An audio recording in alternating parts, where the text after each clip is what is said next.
Everybody ready? Yeah, why not? Just get a new audio recording going. All right. This is Radio Free Cybertron episode 442. I am not Brian Kilby. I'm Exvee. I'm filling in this week, and with me we have Rob Clay, John DeLuna, Diecast, Matt, and Don. Hi guys, how you doing? Hi, not Brian Kilby. Not bad. Yeah, I'm doing Third party, doing okay. Third party Brian Kilby. I'm playing with my provider that Don can't see, but it's very nice. Oh, Diecast, that sounds so wrong. That sounds so wrong. So, now, contrary to the joke we were making last week, Kilby is not, in fact, off playing Fallout and leaving us to do the show by himself. He's got some personal matters to attend to, so we're doing our best to get along without him, and we'll probably have a better show for it, too. What? So, Diecast, you were at New Jersey Collectors Con? Comic-Con? What is it? New Jersey Collectors Con, I Yeah. think. I think? I believe that's right. Yes. Yeah, I think that's it. NJCC. Yeah. It was really good. It was a good experience. It was my first time selling at a table, but it did bring back those Shardacon memories because there's something about just having a location where you can hang out that's really cool. So I got to sit there all day and, talk with people, and someone came up and said Don was awesome, and I told him they were wrong. But I told him I mentioned that I would let them know that they thought Don was awesome. And Rob Springer is awesome, but yeah, surprisingly, no one came up and said, "Hey, Brian Kilby is awesome." But I guess that's implied. The rest of us carry Kilby. That's not a big surprise. So Best show ever. we know he's gonna listen to this. Well, the good thing about having a table is when you're busy, it's one of the best experiences in the world. When you're slow, the hours can seem like days. It seemed it was a steady flow all day long till close to the end. But yeah, I had a great time. I really like that show. I think the next one's in April, and I'm definitely going to be there again in April selling some more stuff. Because I definitely need to clean out some of the collection. Some of the pile. Some of the pile, yeah. And make room for new stuff, like the today I ordered my first Taobao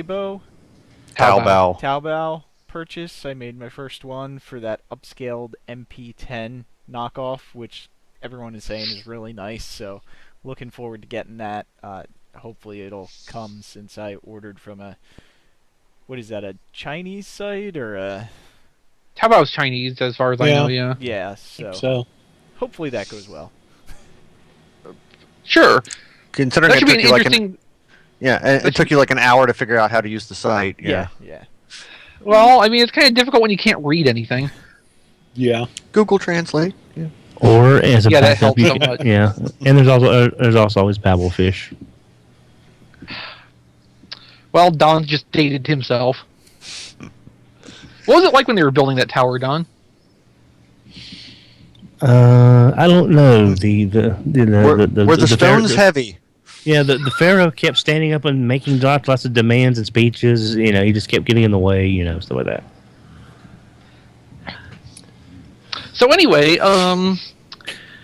just this week we've made a little change to how the iTunes feeds work. So RFC, the RFC minicast, and Being Awesome with Rob Springer can now be found in their own feeds, in addition to the main consolidated feed that some of you probably are already using. And I think Superhero Time and that one episode of Star Trek have also been spun off into their own individual feeds. And more shows may be added to that too when they start up in production again, if they ever do. Considering I'm responsible for one of them, I'm not going to say either way. Me too. E3. Well, okay, so your show, Diecast, kind of depends on there being a stack of things that are newly listed for order. My problem is one of partial laziness. But speaking of adding channels, Diecast, why don't you tell us about RFC Reviews? RFC Reviews is my new YouTube channel, or our new YouTube channel for the RFC Reviews. So if you just want to hear about the reviews, you're probably not listening to this podcast. But if you just want to see reviews, come up, in your emails. You can subscribe to us, and please, if you're subscribed to Radio Free Cybertron, subscribe to RFC Reviews on YouTube.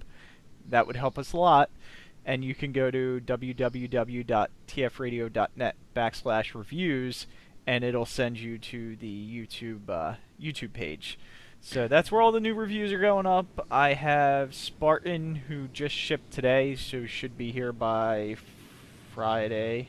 Yeah, today's Wednesday. Yeah, so Friday I should get that. And also Trex should be here tomorrow.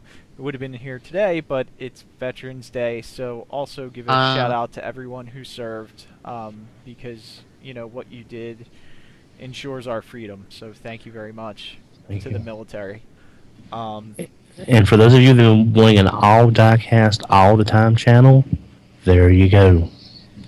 All diecast all the time. We're trying to sell this thing, Don, not chase people away. Well, I just figured, truth in advertising, so they can't come back and sue us for saying it's all diecast all the time. Well, we didn't know that. Sorry.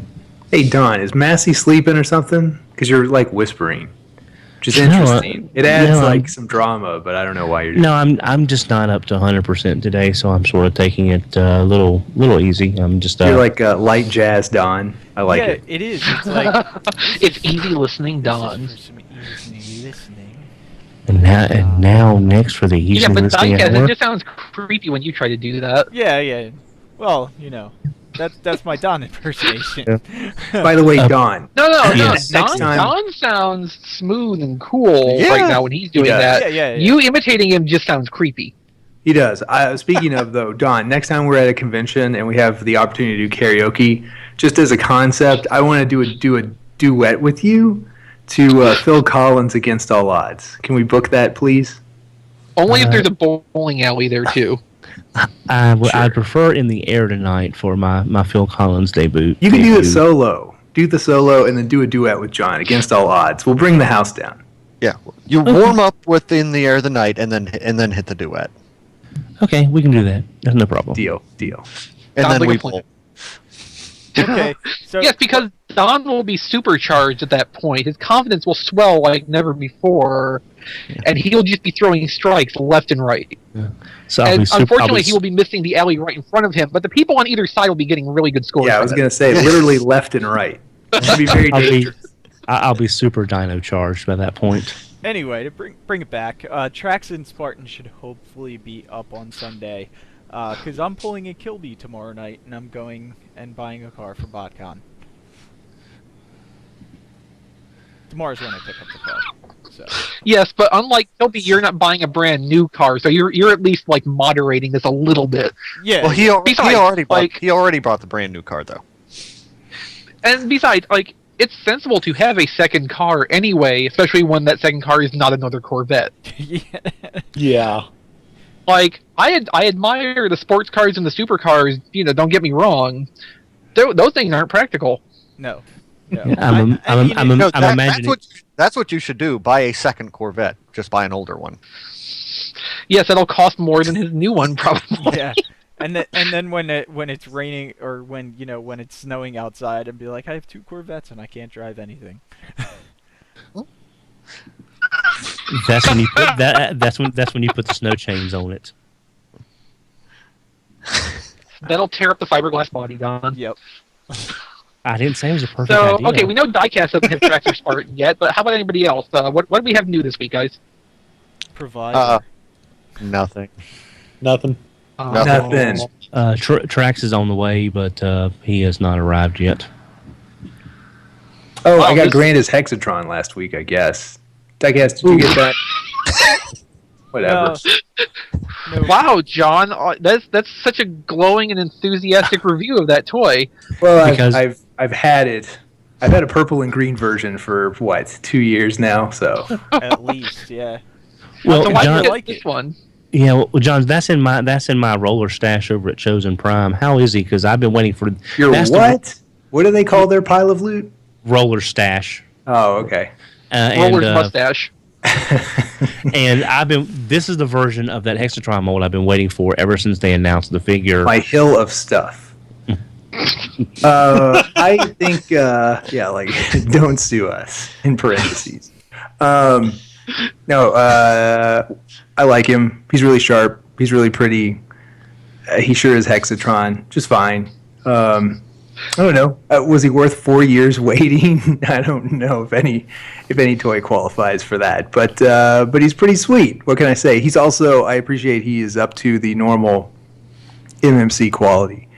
So I appreciate. Well, it's just I just don't see me running out to BotCon and getting a boxed, pristine white great shot anytime soon for the same price as I'm paying for the Grandus Hexatron. I would say that's safe. Yes, safe assumption, Don. He's good. Yeah. He's worth the money. You know, I mean, like these days there are far bigger ripoffs in third-party world. Do not mention it, Diecast. Do not say it. No, I hear the no, we wheels. don't even have to say it. Do not say it. Everyone Do not say it. Yeah, Diecast, don't bring Kronos into this. I am looking at my Kronos and he looks marvelous in robot mode. Leave him alone.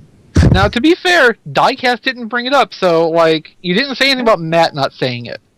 And that was your first mistake. I expected better from Matt. I'm Why? let down. Why? You've met me. You talk to Matt every week. You know what... Matt My is like a more bald me. My faith in the universe is now shattered. Yeah, but to be fair, he didn't hang out with Matt as much at BotCon as much as we did. So. Well, no, he was busy in the dealer room because he's done, and that's his skill. Yeah. I swear I keep waiting for Don to toss it to Ella Fitzgerald. I just keep expecting just some ballroom music to kick in. I love it, Don. Jazzmaster Don. You're getting more nicknames this year, Don, I swear. Apparently so. It's if I can hit very white levels of smoothness, I'll be in business. Oh, Don. At the moment, I think your local NPR classical station smooth. That's a pretty good level for the first try. Yeah. So am I the lead-in before or after Paul Harvey? You might be the new one. You never know. I'm a little younger than Paul Harvey. I might can You're pull still a that little off. high on the dial, but if you keep working at it, we're gonna get some real traction here. Cool. Don, if you just start chain smoking, I think that'll bring your voice down, and we'll actually get into the target range. Just need But cigarettes and bourbon. chain smoking. Yeah, minimum 3 packs a day. We're talking. You know, you're starting late, so you got some catching up to do. Well, speaking of starting late, this week in history is one of my favorites. So, Yes, I have to read it. I have to read this the way Kilby put in the show notes. This week in 1987, Headmaster Don was born with the premiere of the Transformers miniseries, The Rebirth. And later that same week, the last episode of the Transformers, The Rebirth Part 3, premieres in the U.S. And then Don was sad every day after that. Yeah, that was an interesting 3 episodes, because originally I think the writers said it was supposed to be 6. 5. Five. Five. Yeah, Five. I've actually spoken with him on many occasions, and it originally was given to him as a 5-episode treatment. And before he even really, I think it was David Wise was the main writer, and before he even got everything down on paper as a rough layout, they came back and said, "This is the final season. You got 3 episodes." So that actually makes it kind of worse, because we could have gotten a bit more characterization for the Hive, for the Nebulans. You know, it could have been even better than. I know that it has. They could have issues, not but had still. 35 characters debut in one episode. Yeah. Exactly. Yeah. But it's still. There are worse ways to end G1 Transformers, like Bot. I just imagine if they had adapted the Rebirth into a comic book. It would read like Marvel #1, but where every page is the info dump page. Nothing happens. It is just a solid book of characters giving introductory dialogue of themselves.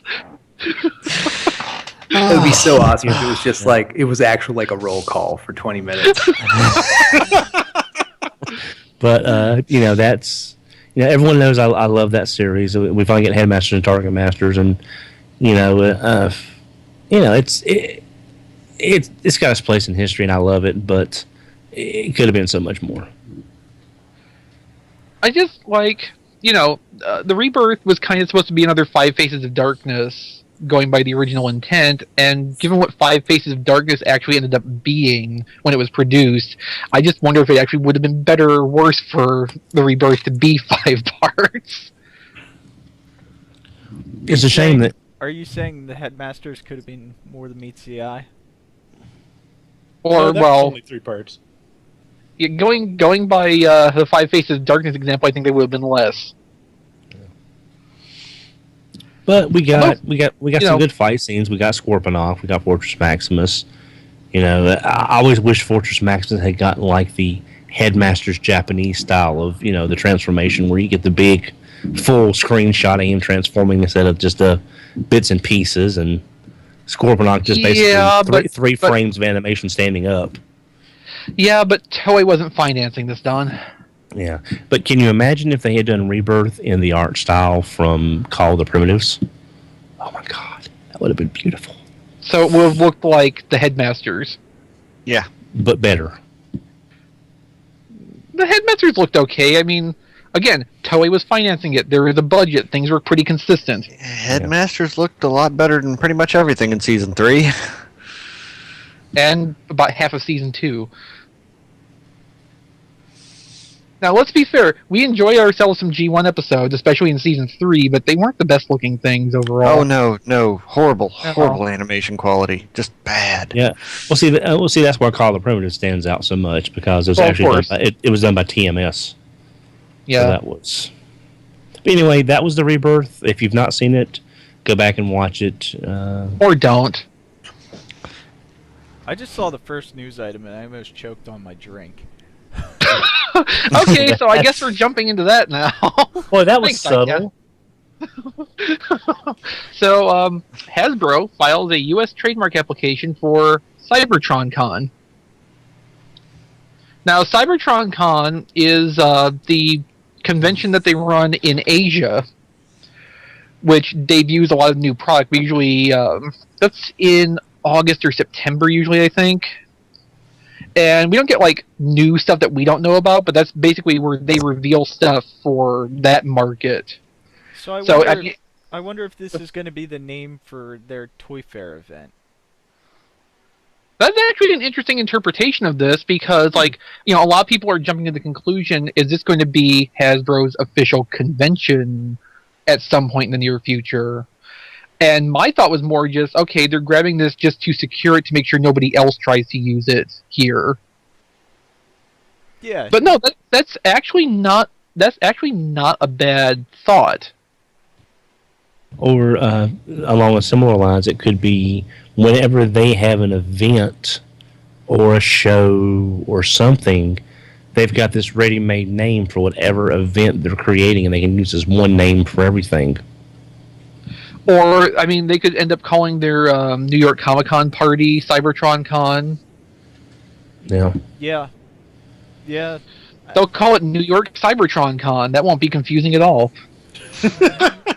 But the only thing, going against that is they do a lot more than Transformers at those, events like the Toy Fair. Well, this is true. So, I'm just throwing ideas out there, but... Well, it might be something they trot out next movie year. Yeah, maybe this has something to do with the cinematic universe spin-offs. When those are ready for launch, all of that is being under this Cybertron.com for the movie spin-off universe. No. Okay, so... No, I think you're misunderstanding, Don. This is not Cybertron.com. This is Cybertron Con, is in the name for a convention. Yeah. Convention. Like Right, BotCon, Cybertron Con. So, we don't want to speculate that this is replacing BotCon, because I don't think that would happen. It's definitely too early to tell anything like that. I think it's possible they might just change the name of BotCon to have the same, branding across, the entire world. That's a possibility, but I don't think they'd let the trademark for BotCon slip either, though. Our friend Dusty... They would probably hold on to the BotCon thing even if they were not actively using it all the time. Our friend Dusty in the chat says under trademark law, you're not supposed to register for a trademark unless you're actually planning on using it. Well, yeah, and they will do something with it, but in terms of just having it as a protective measure, they'll do something inconsequential with it. Mm-hmm. Machine Robo Rescue? Right, exactly.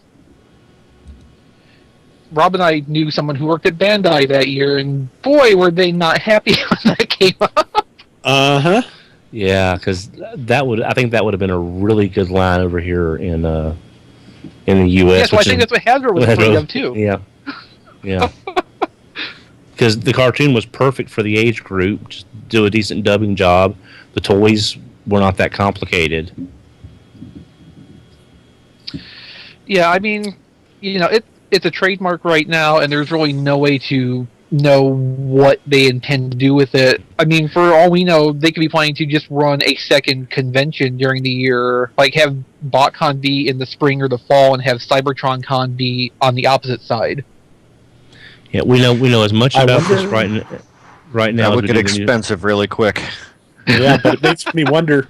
Next year's BotCon is unusually early in the year, so. Okay. Again, I mean, it's all just wild speculation, and I mean, we were thinking too with Hasbro Pulse. Hasbro's trying to grab a little bit more directly onto the fan interaction things. I mean, there's bits and pieces we can put together and start to extrapolate something out with, but who even knows what's going to turn up with this? Here's the thing, though: if we look at each of these pieces as like a part of a Hasbro gestalt. When all these pieces pull together, it could be something pretty phenomenal once all the pieces line up. Well, it will be for the first 2 times out, but then it'll just be a reuse of all those pieces again and again and again forever, and we'll get sick of it real quick. Or it could be Gem and the Holograms. Oh, dear. Oh.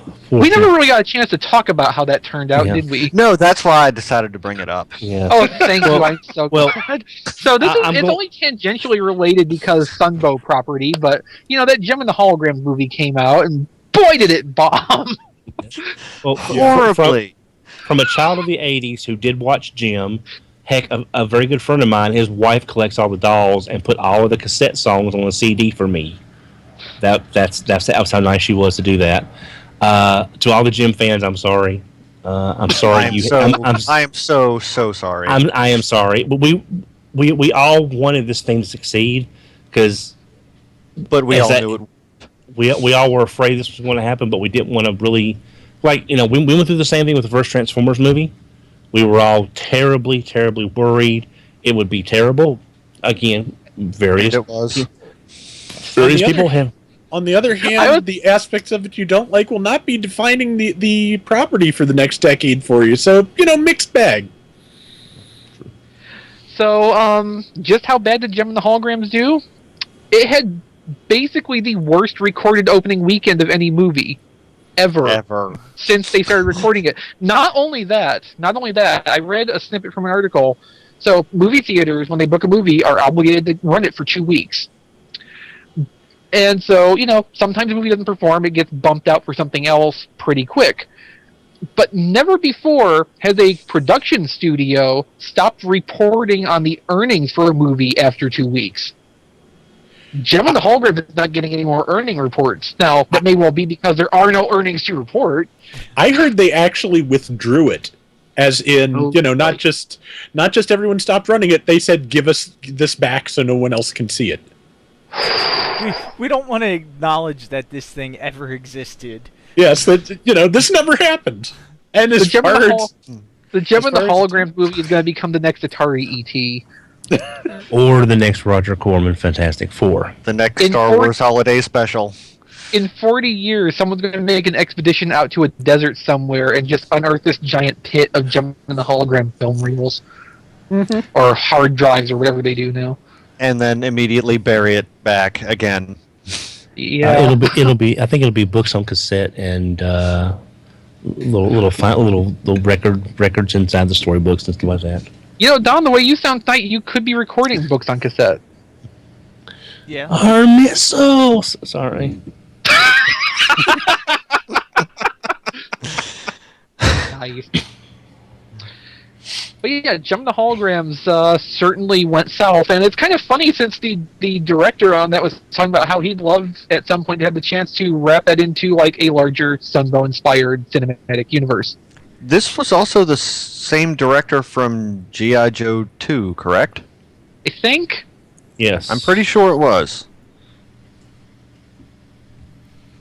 Yeah, so that's, that's two Hasbro properties he's kind of brought to a grinding halt. So here's the one thing I'm worried about. I feel bad for the Gem fans. I really do, because that show has just as much of a following as other shows, and they deserved a good movie, and they did not get it. I feel bad for them, but I don't want Gem's failure to cast a shadow on the any other live action adaptations. That's what I'm worried about. So one final point on this, just to illustrate how this went before we move on to the next news item. Adjusted for inflation, Gem and the Holograms made less on its opening weekend than the 1986 Transformers the movie. Which in turn made less in its first week than Howard the Duck made in its last week. Oh my God, I didn't. That's... Uh-huh. I loved Howard the Duck. It's not a bad movie. It's really not. It's just... It's a good movie. It's been years since I've seen it, so my memory of it is next to nothing other than I remember liking it. But there are definitely good aspects of it. I would say there were probably more than there probably are to Gem and the Holograms. But yeah, I don't even know where to go from there. That's fine. So, Matt, I've been wanting to get your opinion on this next item. So we just had announced MP30 as Masterpiece Ratchet, a remold of Masterpiece Ironhide. Matt, what do you think about this? Oh, I hate that mold. You don't even have it in hand yet. Oh God! Look at that thing. It looks better than Ironhide. Yeah. That's what I was going to ask. Is it just me, or does Ratchet look better than Ironhide? No, he does. I think it looks worse than Ironhide. But I know it's the same mold. Why does it look terrible? But this looks less terrible. Worse than Ironhide does. He doesn't have. At least Ratchet doesn't have a diaper on.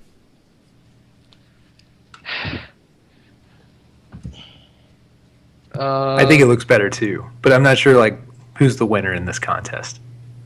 I'm not sure. I was about to say I'm not sure anyone's specifically a winner, but no, and the face sculpt on Ratchet looks really bad.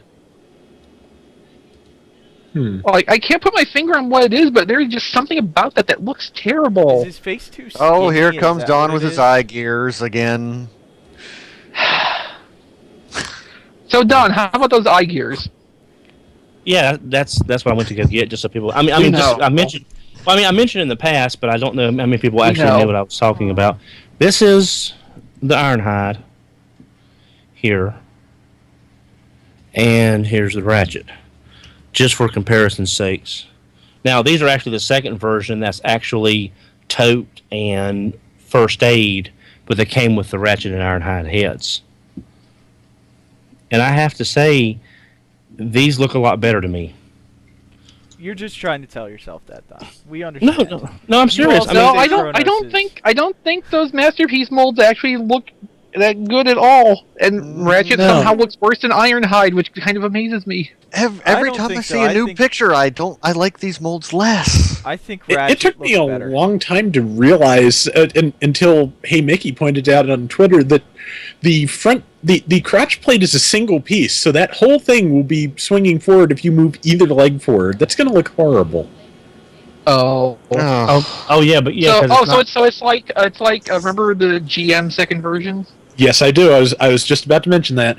Well, now, wait a minute, which guys. was the worst part of an otherwise great figure, which is not something we'll be able to say here. Well, I don't know, guys. If you look at the top middle of each side, there's a hinge there. Now, I'm not sure if that's for the entire panel going up, or if that's actually a skirt piece that can move separate from that centerpiece. It looks like a it's probably a screw or a peg going through the whole thing, one single peg, so it's all. So it's all one long hinge across the front. Yeah, that's sure what it looks like.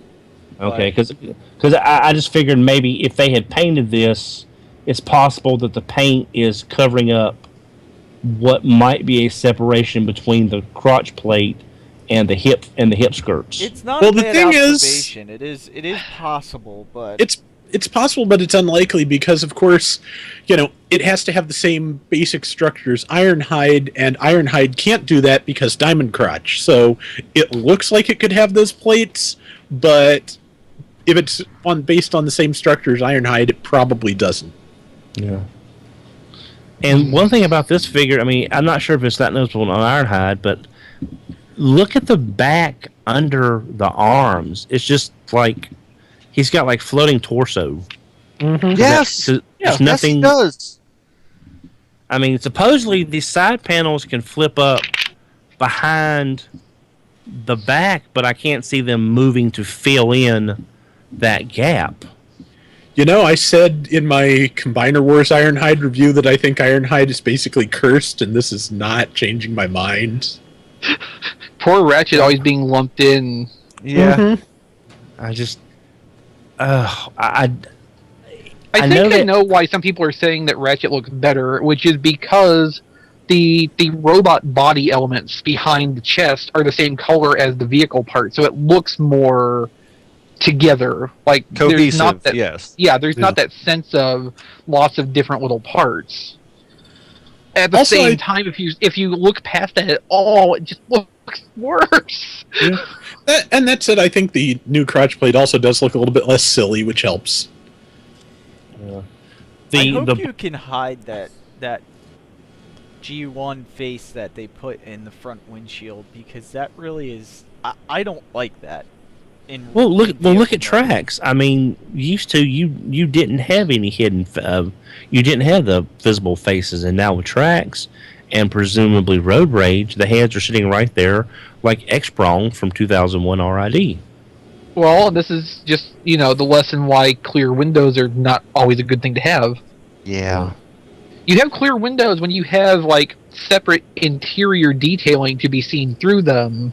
There's not really that much of a benefit when it's just looking at the folded robot parts. I'm just worried about the direction the Masterpieces are going right now, because these two, I'm sorry, they're just not doing it for me. They're also pretty darn big. And think about Hot Rod too. Yeah, Hot Rod does not look this bad, but he does not look that bad, but it doesn't look that good. It doesn't look promising. Yeah, Shockwave looks great. Yeah, Trax looks fantastic, but I mean, it's looking to where we're getting a fail for every pass here. Well, now I know they said recently that they were going to try to up the production of Masterpieces to have it on a more frequent release schedule. If this is what we're going to get out of it, I would rather they slow back down. Yeah, this is what I'm thinking is, I mean, do you think they're cutting corners at some points in order to get these out faster? And if they are, this is not the direction we need to be going. Yeah, if they're trying to accelerate the releases, then there's going to be a loss in engineering time, and this could be a result of that. I was also wondering if I'm sorry, go ahead, Rob. Oh, sorry. I was also wondering if the designer for Masterpiece, who has done most of the other Autobot cars that seem to be pretty good, is maybe working on the presumed Beast Wars stuff that's we're expecting for next year. That's what I was going to say. They could have added designers to increase the speed of the Masterpieces. Also, Ratchet and Ironhide are not an easy figure to design. I just don't think that figure lends itself to an easy robot transformation like the cars or Optimus Prime or anything like that. So I think there's an inherent difficulty in that figure itself. Even the third parties have shown they could very easily turn into panel formers. Yeah, I mean, it is the one character model that did not have to even pretend to conform to reality in any way. Yeah, right. The cartoon model literally invented 50% of the robot because the toy doesn't have those parts. Mm-hmm. Well, now I did watch a review on Voodoo, the one that I did. And Yeah. I do have a review on Voodoo. Yeah, on I know. the I- RFC Way to Reviews endorse channel. our channel, Don. Good job. Actually, I didn't know you had done one yet. I saw this a few days ago. That's why you have to subscribe to the feed. That way. I did, but I didn't get the feed dump of 100 reviews I mean, until 2 days later. But you anyway. you were sharing a hotel room with us at the convention where he bought the figure. I mean, Well, I didn't. Leave me alone. I'm old. Anyway, but that took a lot of panels on the legs and made it work. As far as having a lot of panels, but they all wound up going somewhere. So it can be done to a degree. It's just the Hasbro ones. It's just, the Takara ones. Just I don't know. I don't know what they're looking at to get that design from. I mean, Takara also has the same constraints with, parts count and stuff like that, and how long the development takes that third parties don't have. So, even though it is a Masterpiece figure, it's still a retail product from a company that's publicly traded. So there are constraints that they have that third party guidelines they have to follow. Exactly. And while I think Voodoo Robot's take gets closer to what the cartoon looks like and be a transformable thing, it still doesn't look that great to me. No. I it's think okay. Rob's onto something, and just because of the nature of Ironhide and Ratchet's cartoon designs, it's a cursed project. Yeah. Mm-hmm.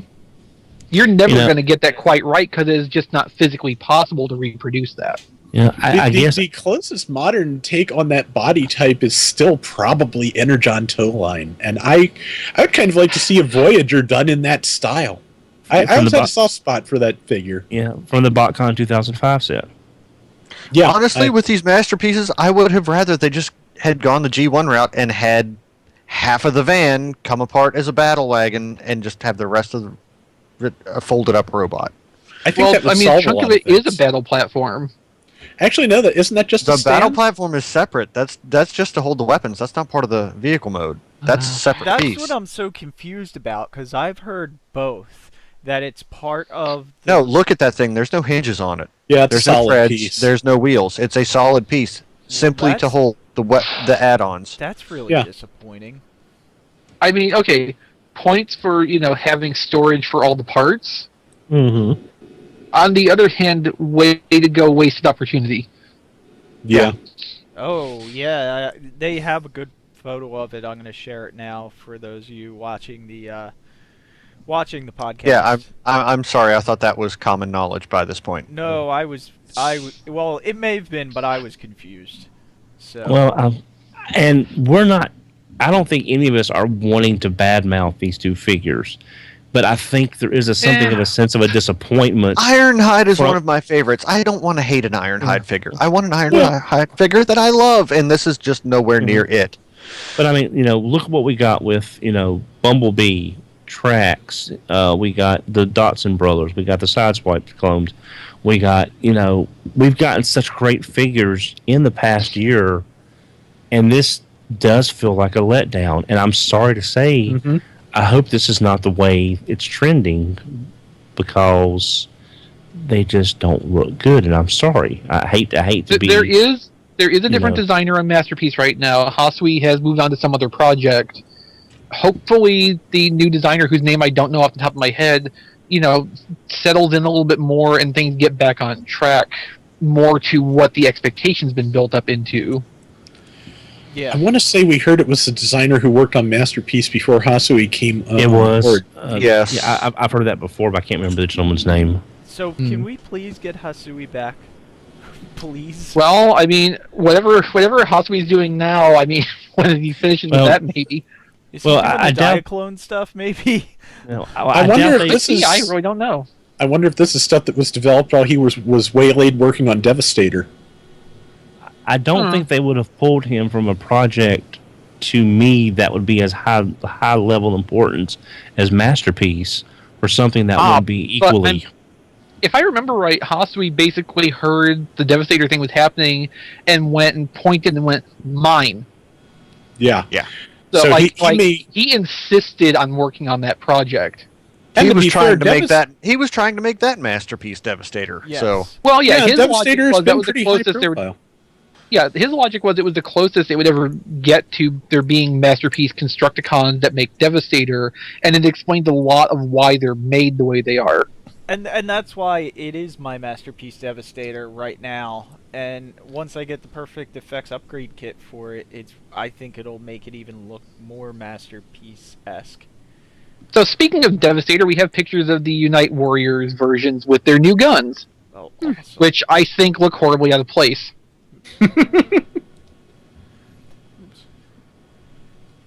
You can also see a little but they bit have of, like, elbows now. Right. There's elbows added to some of them, and the knees are modified on Bone Crusher and Scavenger. You can see a little bit of that. I'm And mostly hoping they it's just like fix, good close-up pictures for the decos too. Yeah. I'm hoping they fixed Bone Crusher's crotch lock thing. I think that's going to come down more to just like how the plastic tolerances bear out. Mm. I mean, otherwise they'd have to completely redesign how that tabs together. I can see how they thought it was going to work, but I think just the plastics weren't playing along with it. Yeah, I don't really feel bad about having canceled my Unite Warriors Devastator pre-order. Like, the SDCC ones, for their issues that they have, still, I think, have the best deco available for these molds. And you can get guns. And elbows, as it turns out. If that perfect effect set ever comes out. Yeah. I went ahead and bought the Unite Warriors version because I wanted the better deco and the guns, and I just, for some reason, it's just I wanted to have two of these, one to have in robot mode, and one to have in Devastator mode. It's just one of them weird things that, I doubt we're going to get a better Devastator anytime soon, unless it's like a third party like Gravity Builder or whatever the case might be. But I have enough Devastators now. I'm good. No, like the only still appeal I think for Unite Warriors Devastator is just that you can make the head have separate eyes or the visor depending on your preference.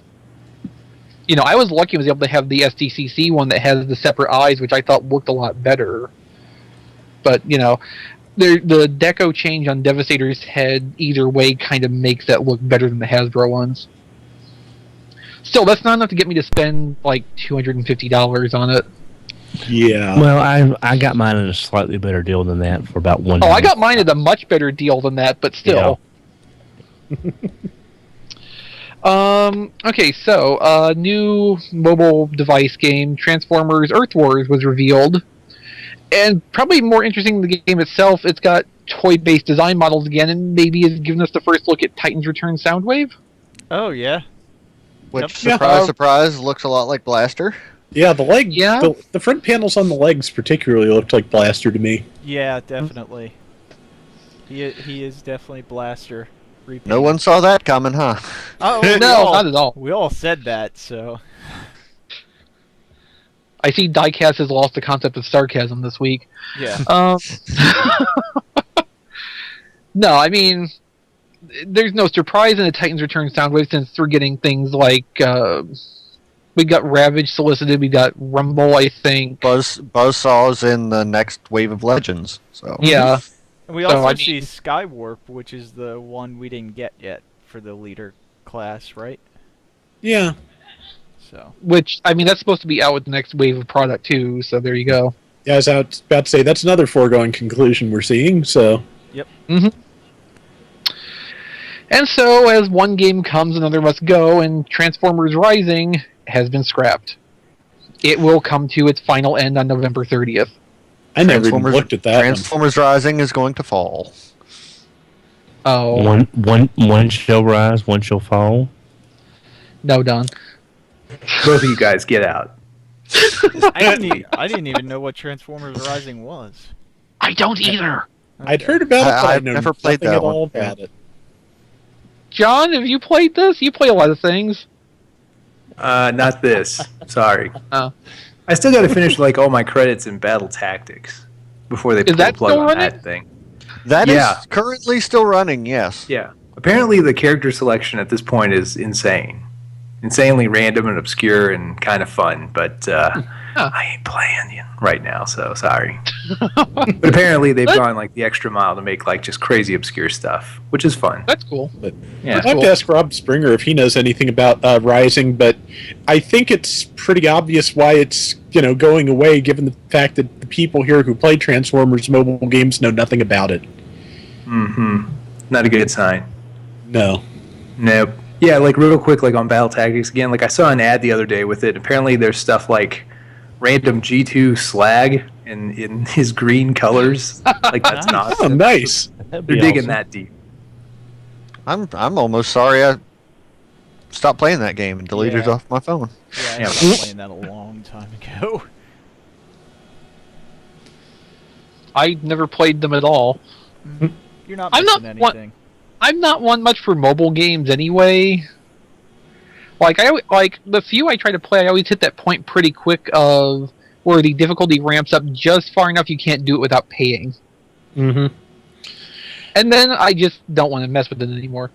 I like Battle Tactics fairly well, but it was like almost what I wanted it to be. It just needed to be a little bit more strategy game oriented, I think, for it to be what I wanted. I loved it at first. I bored rather quickly though. I loved it, but then it hit that pay to win wall like really hard. Hmm. You reach a point where you're like, oh, you got to drop like $100 to like keep playing, basically, to stay competitive. So I'm out. Yeah. Speaking of Transformers strategy game, though, I need to look into that 3DS Rise of the Dark Spark at some point. That's probably cheap now. Probably get it Yeah. on eBay real cheap. Hell, I mean, even GameStop might have it cheap at this point. Yeah.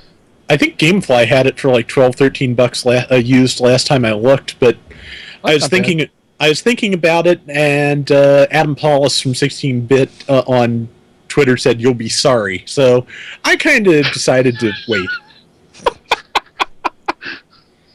Well, didn't Rob Springer play that and enjoy it? Yeah, but I think I'm kind of somewhere in the middle between those two. Rob Springer seems to be able to enjoy just about anything. Yeah, So nobody's as easygoing as Rob Springer. He's kind of amazing that way. yeah, Honestly, I kind of resent him for being so easygoing. I wish I Like, could pull why it off. can't I enjoy everything the way he does? Uh-huh. Well, because that little voice in Rob's head that tells him not to do something died a long time ago. And he's just like, go, do, fun. It's sort of like Inside Out, except all of his people are like, all his little inside emotions are like just On the outside. well, they're like catatonic, and it's just like joy is all that's left, and that's just that's. So Rob, you posted this next item, this gallery of Transformers movie cels and background images. Why don't you tell us about that? Yeah, someone posted to, I have no idea how you actually pronounce that particular service, but let's go with Imagur for Imager. Imager? Of course, thank you. Yeah. But yeah, they posted a collection of cels and backgrounds from Transformers the movie. I'm not sure about where some of this comes from, honestly, because some of it looks like screen grabs stitched together. The one that is signed by Peter Cullen is obviously, a cel, one of the major key cels from that sequence. But there's some really interesting things in there, and I don't think I've seen most of these backgrounds before, especially just without anything in the way. And the original gallery has them at pretty high resolution too. There's just some nice stuff in here. I like the panorama of Autobot City. Yeah, there's Like, that's probably the nicest thing in there. yeah. There's just some beautiful shots in there. It's for all of its flaws, I don't think anyone can say that the '86 movie was not a gorgeous visual feast for the eyes. The background artist certainly did a good job in that movie. Yeah. hey, when the good animators were on it, they did a good job too. So Yes, for those 2 or 3 like really key scenes. mm-hmm. And On the other hand, at least none of it was ACOM. Yeah, and the animation Thank was God. at least smooth. So, but the director, of course, founded ACOM. So True, but they had, the expensive animation houses working under him. yeah, Well, expensive or... I mean, it's not like they were doing TMS for this or anything. no, No, if it was actually ACOM doing this, the whole movie would look like Five Faces of Darkness. mm-hmm.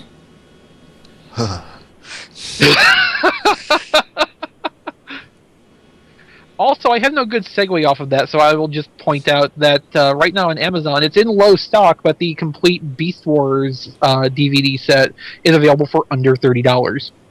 Yeah, wasn't it at 20 or is it moved again? It went back up because the stock went low. Ah, That's how it goes. Like, if they have a lot of something that they want to move, they take the price down, then as the stock level goes, it incrementally starts going back up. When I checked on it earlier, it was at 25.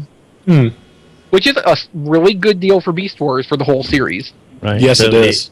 So if you've got a Transformers fan in your household, or one, even if they've got an earlier version of this, an upgraded version, a new version, or even if they don't even have it, you really can't go wrong with Beast Wars as a gift idea.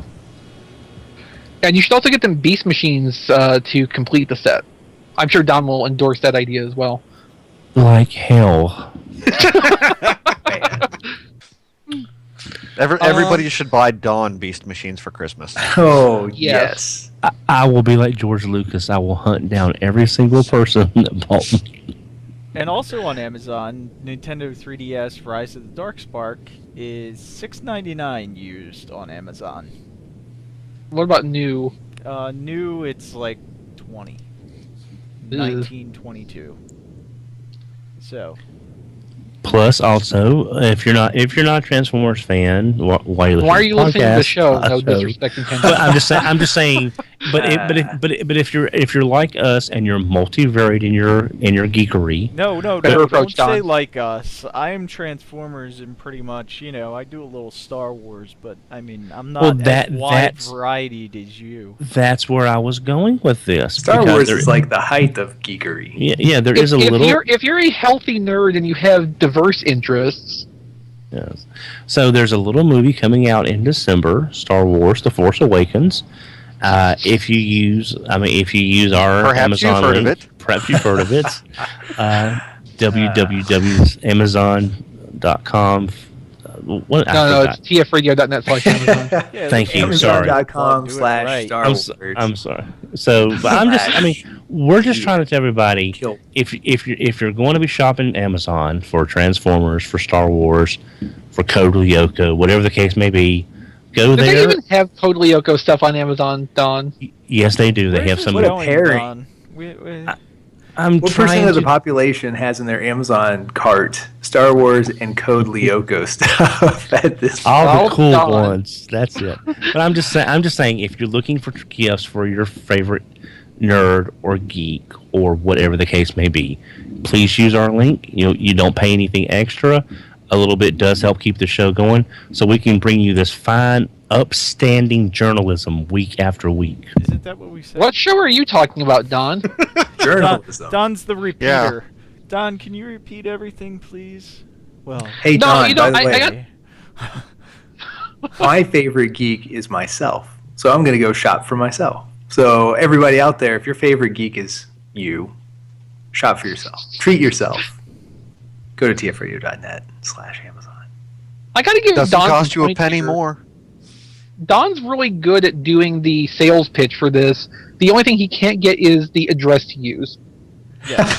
Way Like, to go. everything else, Don is spot on and doing really well with it.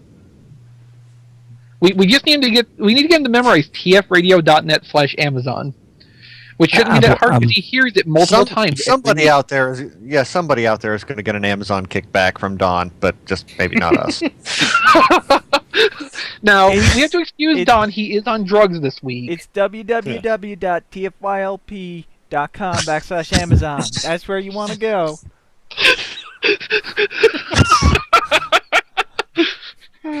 Duran, I'm sorry. I will smack him at the first opportunity.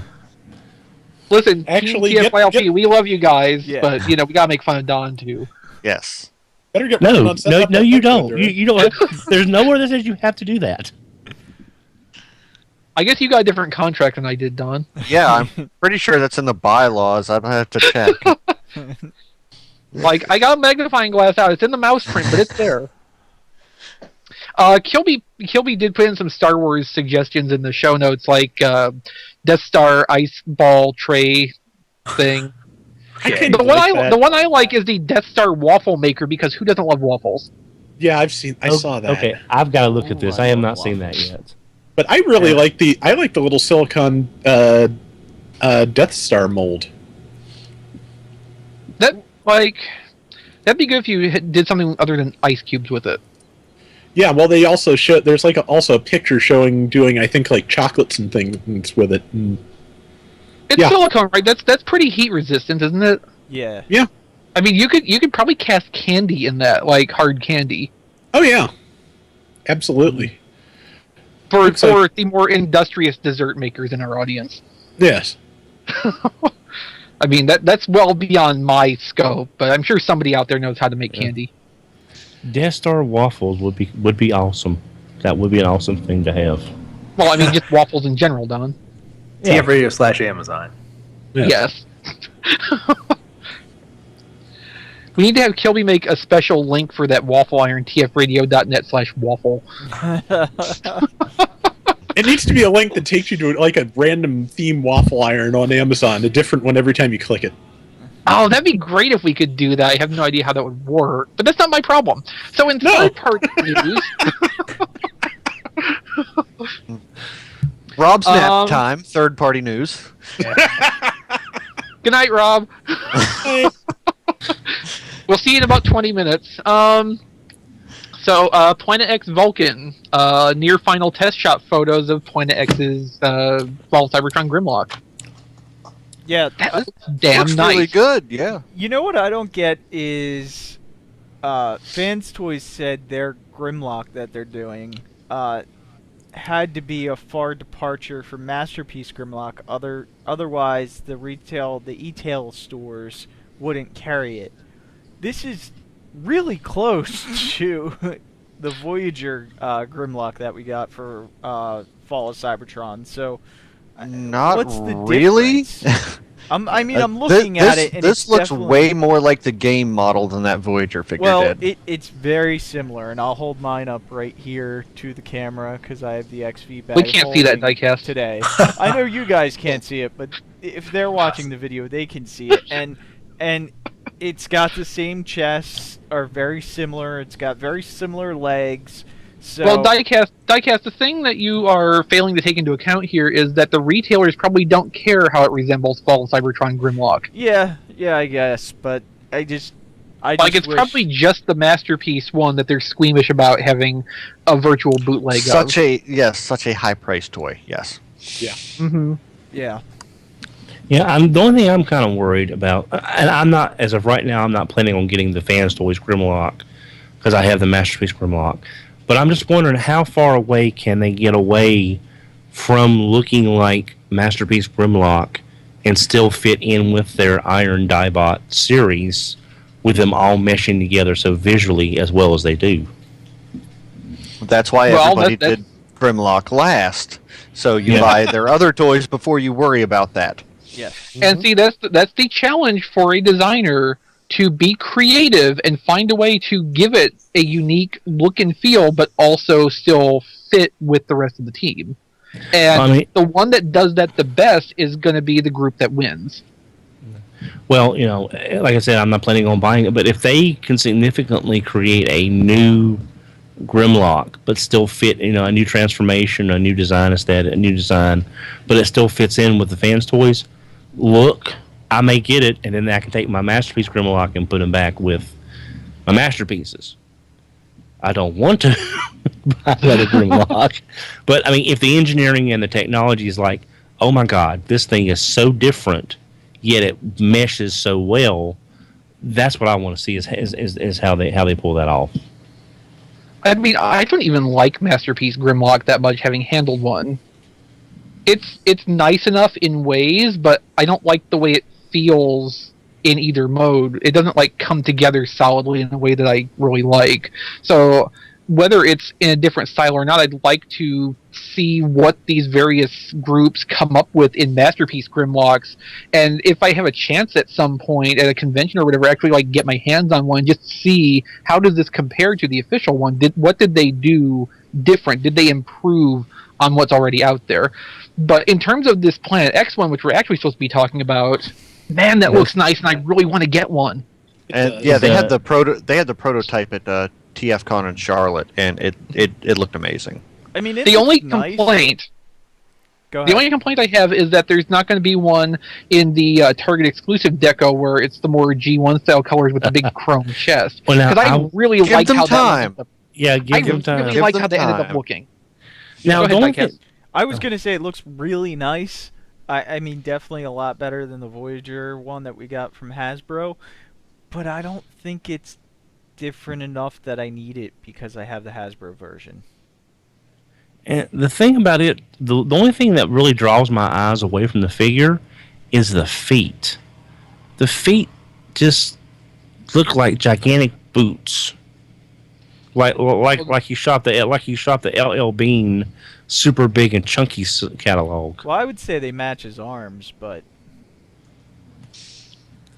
It's just the way my eyes are drawn to the feet for some reason. I'm not sure why. I mean, the design has, chunky boot feet done. Yeah, I don't know. It's just something weird. But again, I'm not buying this design aesthetic because Fall of Cybertron didn't really do anything with me because I never played it. What we have to keep in mind too is that Hasbro's Grimlock it held to the video game design pretty strongly in robot mode, but the dinosaur mode had to make a lot of sacrifices for Dinosaur Voyager mode's price a point. Train wreck. Yeah. Now the like you said, the Target colored version really helped that mold a lot. which is on clearance at Ollie's if you want to pick that up. Exactly. Oh, is it? Yeah. Yeah, It's really? Ollie's. It's at Ollie's for $20. Man, that's still more than I paid for it at Target, but that's cool. likewise, but yeah. And I'd say it's very much worth that. And it does come with the small deluxe size Dark of the Moon Prime, and that's not a bad Dark of the Moon figure. The hilarious solid silver plated Optimus. Yes, That is I a love great that. bonus figure to get with that. Mirror Force Optimus Prime. I play Mirror Force Optimus in defense mode. It'll blind your eyes. A costly mistake.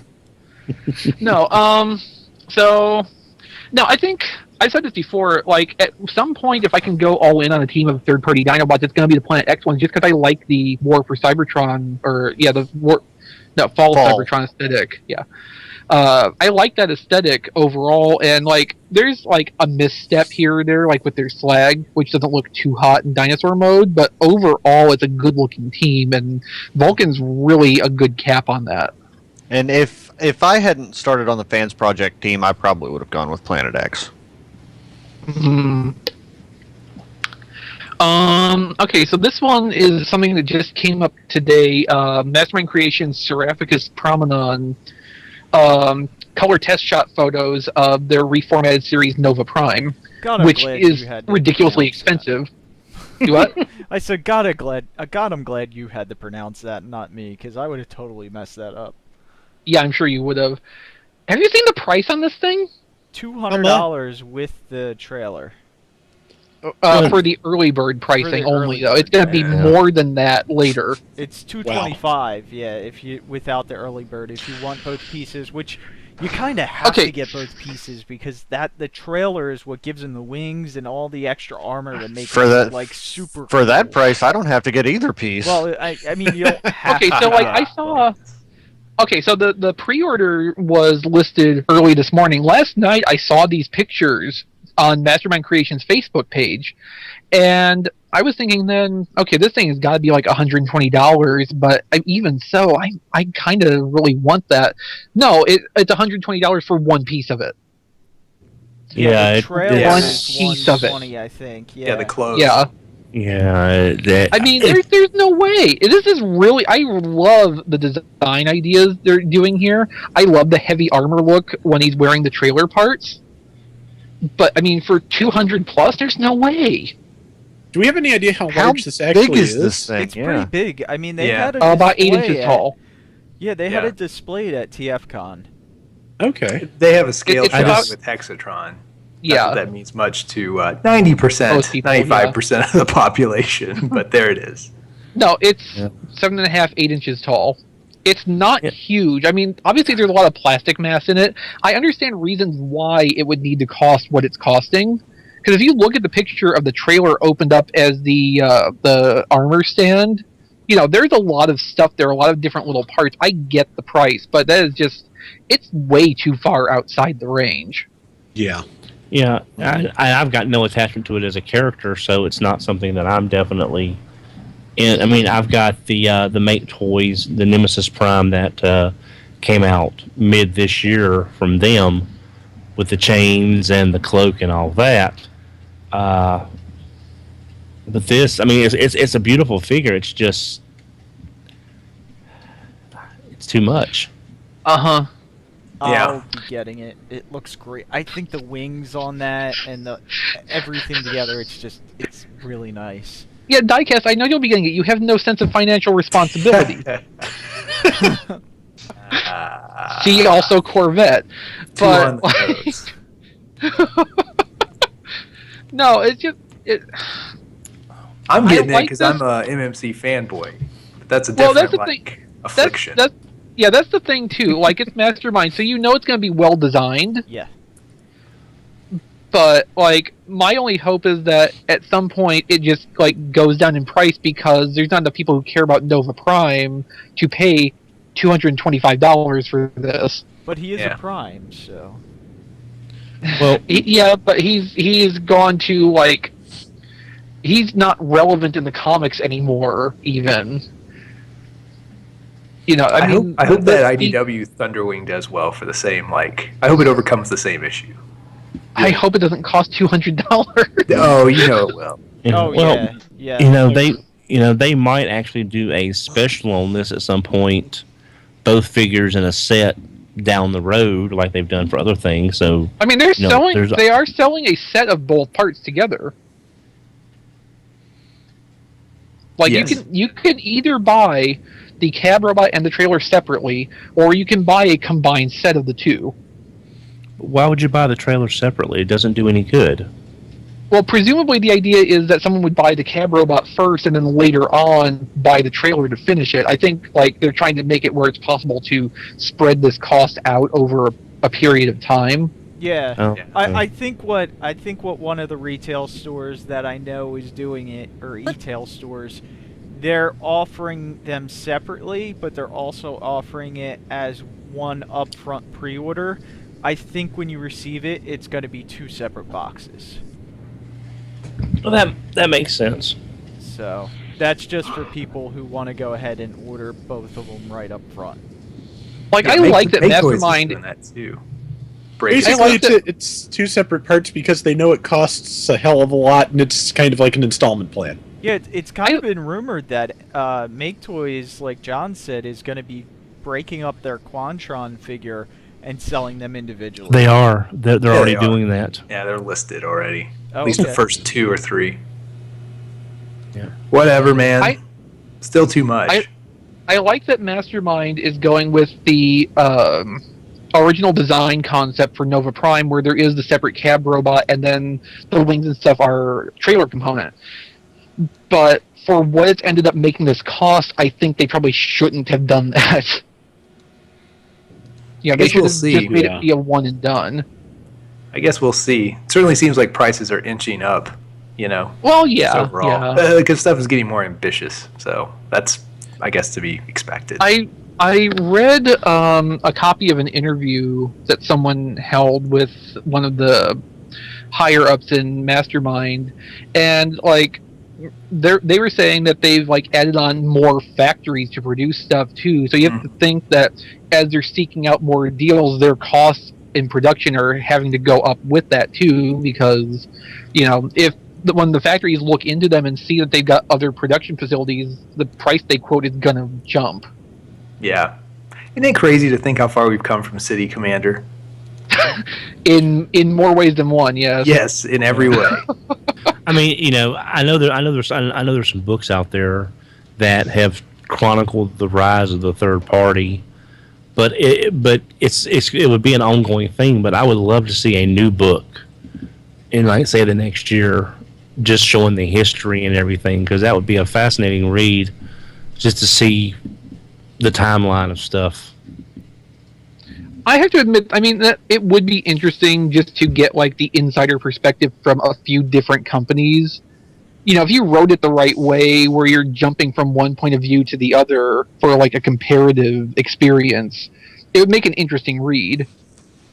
But to be honest, I'd be more interested in hearing, like, the official equivalent, like, you know, hear the Hasbro and Takara perspective on how a Transformers line goes from, you know, napkin drawing to product in stores that's canceled after Wave 5. Cheap shot. Yeah. Well, considering the idea was probably brought about by shots of tequila, hence the napkin, it sort of goes full circle.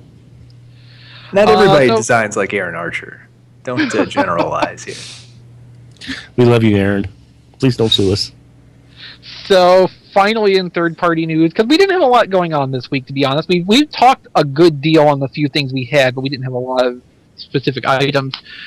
We've got photos of the final production X-Transbots Andras, their Masterpiece-sized Scourge figure, which I think looks pretty nice.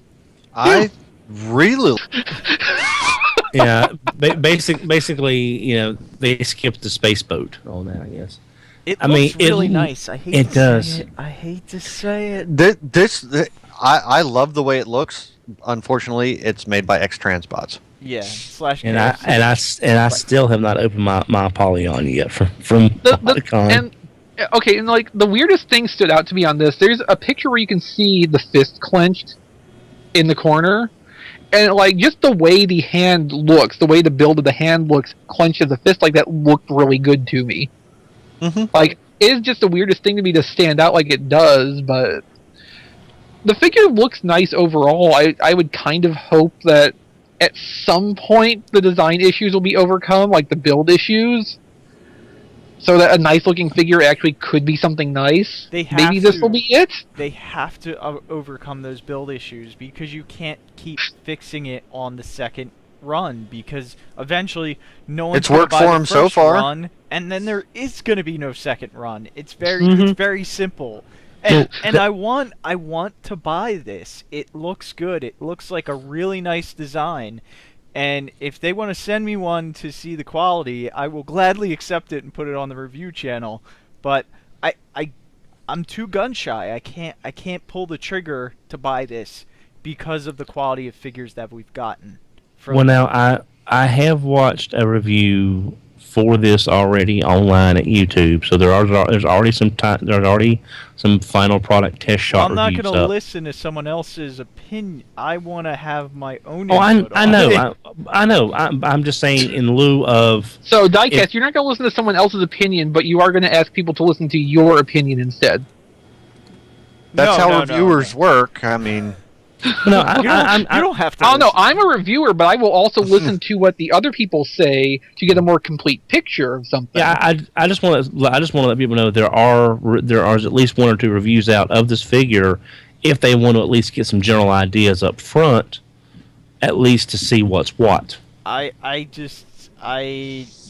reviewers that have touched this, I don't take much stock in what they say. I hate to say it. I mean, it's just the truth. With this particular company, I really need to feel this in my hands before I can go ahead and buy one. No, I don't think that by itself is an unfair position to take. It's more just the way you presented it. Yeah. Yeah, I was kind of hoping Diecast, it's not necessarily what you say, it's how you're saying it. Yeah. No, I just want to let people know that there are reviews out of production sample copies, so people can at least start getting an idea of what the positives and negatives are with it going into the holiday season, and everybody got to be saying, I need to pick the gift, and is this going to be it or not? Well, be very careful how you say it. And like I've said, I haven't seen any, so I don't know. But is it a production sample or is it a test shot? Because they're two different things. If it's a production sample, or whatever they reviewed is pretty much how it's going to be for everyone else. I'll be honest, I cannot remember off the top of my head because I fell asleep because I was really tired from work, so I didn't finish it. So it may be a test shot that's going around right now. Possibly, but at least it's something, at least something to go by. Either way, it looks really nice. Yeah. Like I have to give them credit for just like the quality of sculpt. Yeah. And the design aesthetic on a visual level. Yeah, and I think they did redesign the figure because weren't people really upset that the front was a piece that pulled off originally and now it's incorporated into the legs. So I think for that, definitely remember kudos that. to them. But I that's something I seem to remember in, on the forums. So, definitely kudos for redesigning the figure and making it, not a parts former.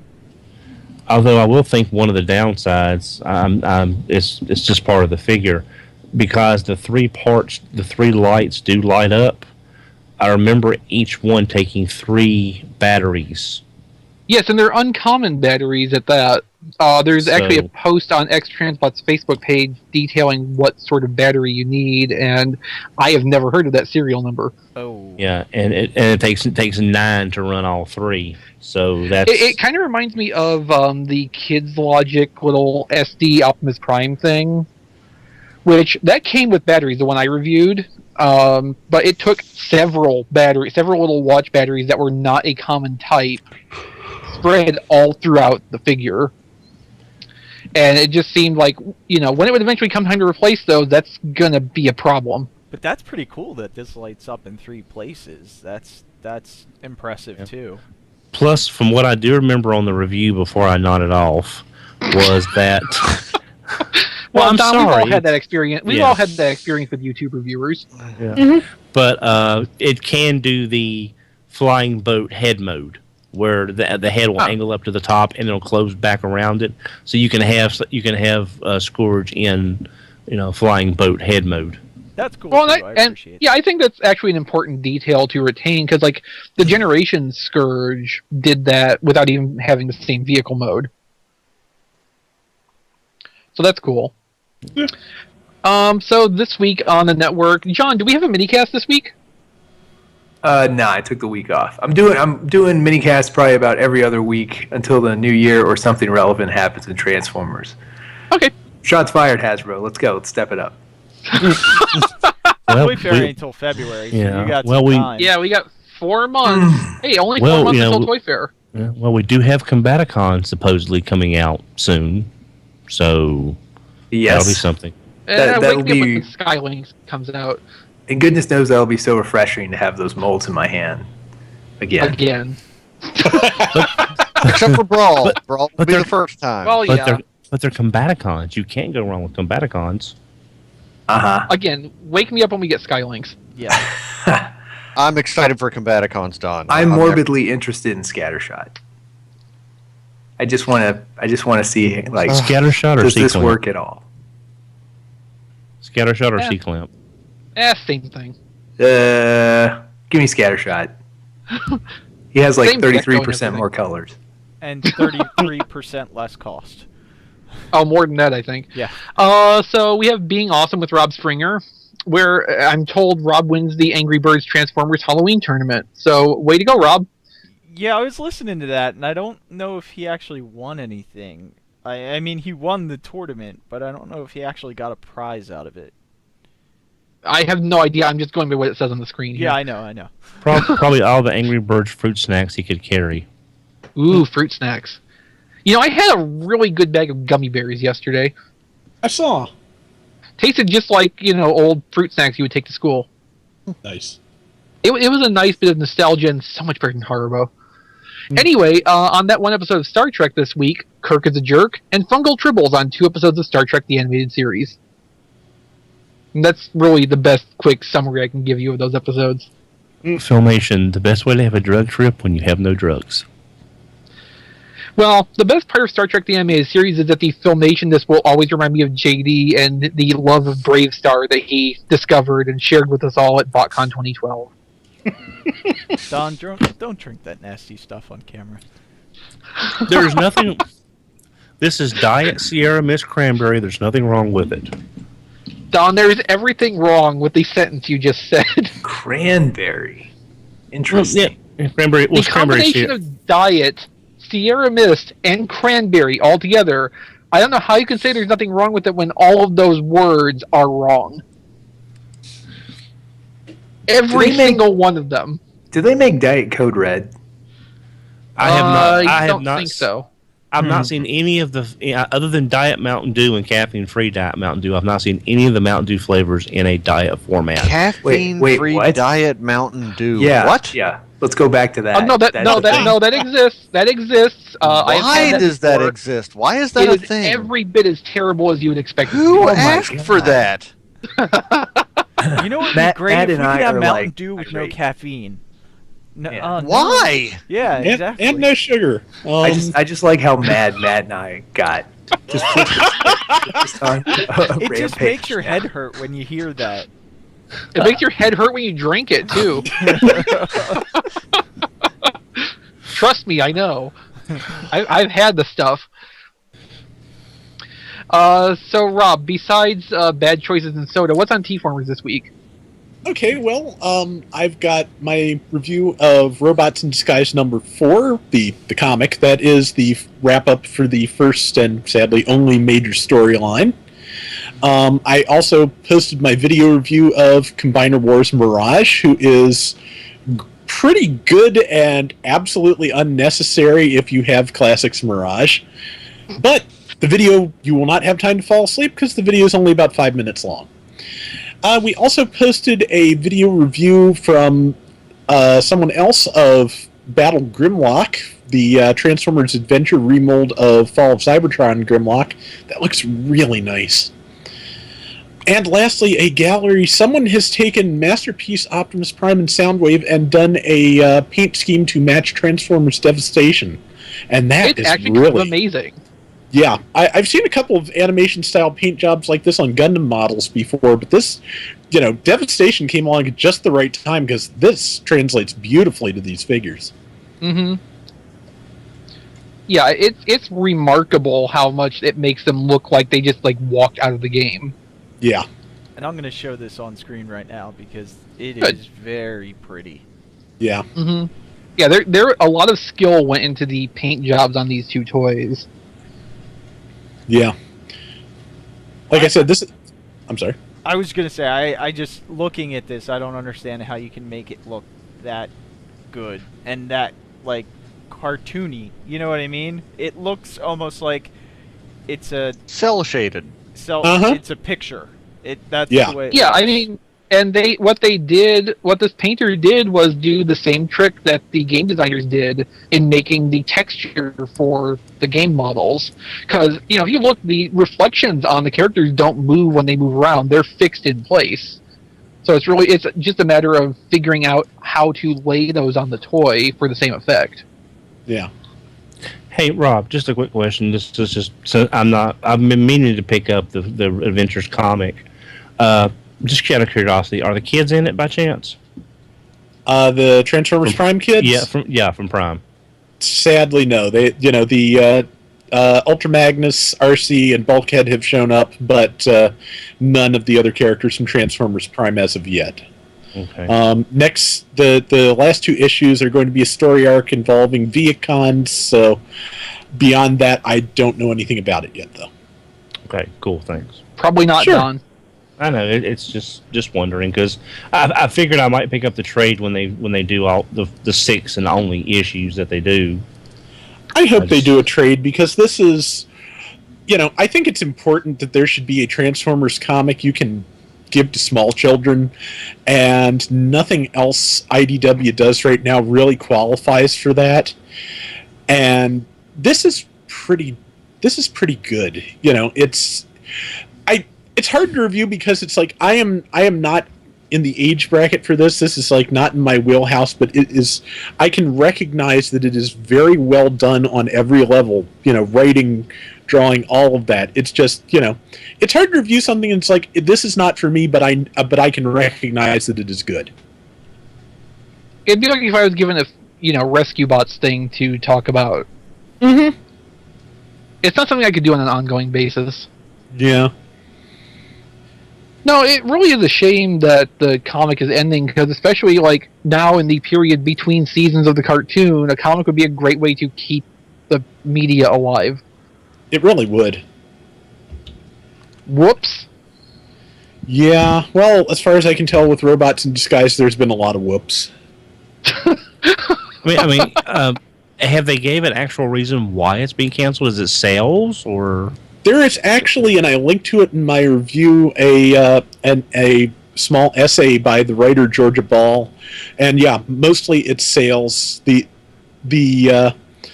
it was not digital first, and that seems to be how most people buy Transformers comics at this point. So she thinks that probably hurt it a good bit, and I looked at her blog, and somebody suggested that. The fact that the show itself is on in, middle of nowhere clock is not really, didn't really help things either. And, she doesn't say that's necessarily it, but she doesn't think it particularly helped either. Yeah. Take a look at her blog, because she has some better insights on this than I do. And I don't want to misrepresent what she's saying here. Because it just seems like even... not counting Marvel and DC, because they're both doing really weird things with their comics now, but they would have probably found out at issue 4 they're being canceled to issue 6, give or take. That's not a lot of time for a comic to find its footing. I mean, it just seems like that. The free issue came out in Free Comic Book Day, and then 4 issues later you found out you're canceled. Which pretty much means sales are incredibly low. Yeah, she goes over in the essay a little bit on how some of these things work. Originally, she was only given 4 issues to work with, and she managed to negotiate 2 more. So the last 2 issues in the Viacom storyline, she's kind of looking at as a bonus. But apparently, especially with licensed comics like this, it is very common not to get picked up immediately, but you can end up with sales on the back end and later on that mean you may come back later. That apparently happened to her on the My Little Pony comic she wrote. So, it is possible we will see more of Robots in Disguise later based on later sales of these issues through digital channels. And, if hopefully there is a trade paperback, I really think there should be. It'd be good for everybody all around. But, I'd be surprised if there doesn't end up being a trade of this. Yeah. But, but I would think they would have announced it to get the Christmas sales for possibly. Well, it may not be out by then, Don. Yeah, the last issue doesn't come out until either December or January, so it's not possible to do the trade in time for Christmas. Like the trade would probably be March or April, Don. Okay. I could see as early as February, as fast as they've been doing some of these, but yeah, March or April, which, any idea when the second season starts? That might time out very well. I don't think they've actually, we found out that the second season was in production from that licensing expo in France, I think. Oh, right. And I think that's basically all we know right now. Besides that, there's a few clips posted to the Cartoon Network YouTube channel. Yeah, and I think a few to Hasbro's site as well. Yeah. There's no telling right now when the second season of the cartoon's going to happen. Yeah. Because, it premiered elsewhere in the world before it premiered here the first season, so... Mm-hmm. It's just a waiting game. Yeah. I kind of suspect Cartoon Network's probably not in that much of a hurry for it either. Yeah. Hopefully it just doesn't end up like another SD Gundam Force Season 2 where it never airs here. Yeah, and the DVDs premiere direct to Big Lots. I should have gotten those. I know, right? Oh, well. Okay, so guys, do we have anything else this week? I just want to No. make a correction. I am looking at Masterpiece Ironhide, and it Yeah? does look like he has individual flaps in the front.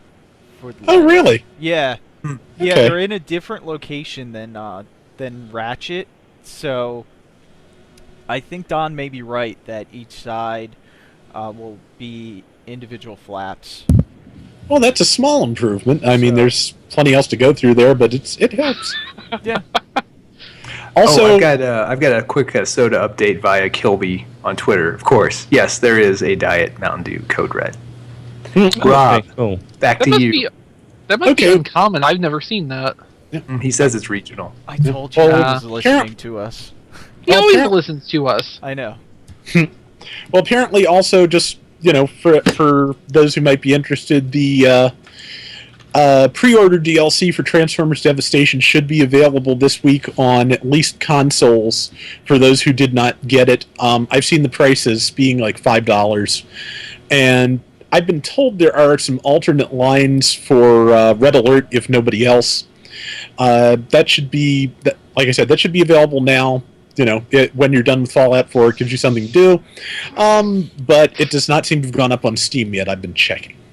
Now that's the Nemesis Prime, Red Alert, and Goldbug. Goldbug skins. Yeah, Okay. and it unlocks a couple of new weapon types as well.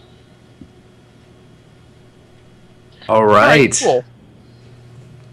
All right, well, I think that'll do it for Radio Free Cybertron this week. Thanks for listening. We'll probably be back with Kilby next week, so I'm sorry. See ya! Take Bye. care, buddy. Bye, everybody. Sign up for RFC Reviews. All right, cool. All right. That sure was a show. Yes, it was. It was a long show too. Kilby will hate it. Yes, he will. So I'm going to end the broadcast, so thanks for everyone who was watching live, and Bye! we'll see you next week. Later, guys. Bye.